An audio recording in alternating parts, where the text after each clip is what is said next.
President, I have heard from a large number of Iowans convinced that a republic is effectively lost with the election of President Biden.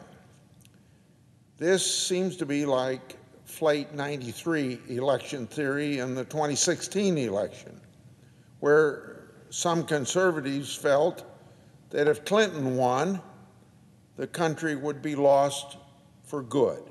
So, like the Flight 93 passengers who raced the cockpit at the last-ditch attempt to avert a catastrophic outcome that probably would have hit this Capitol building, they argued that any alternative to Clinton was justified.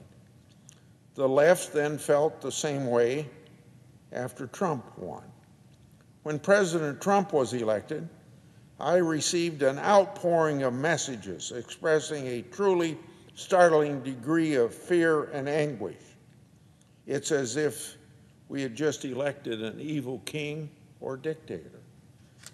Understanding human nature, the framers of our Constitution set up a system of separation of powers, knowing it was not safe to just trust the character of individual public officials. The president is supposed to see, as the Constitution said, see that the laws be faithfully executed, not to be some all-powerful elected king.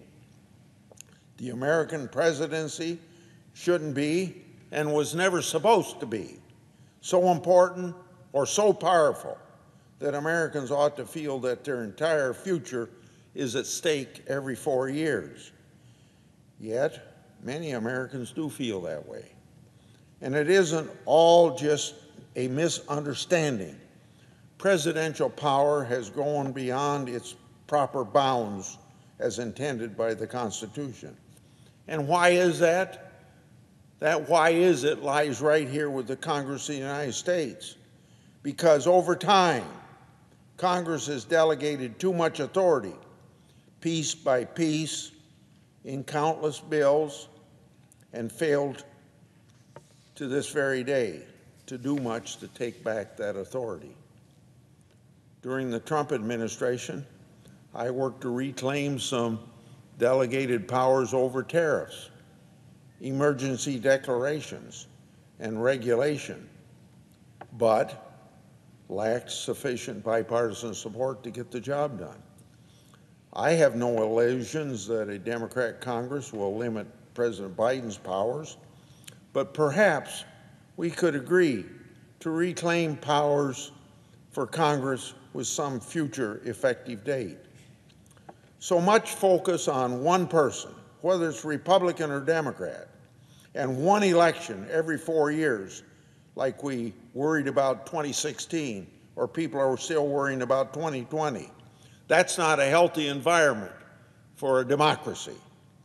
Restoring the proper balance between the presidency and the Congress can help restore some balance to our fiscal discourse.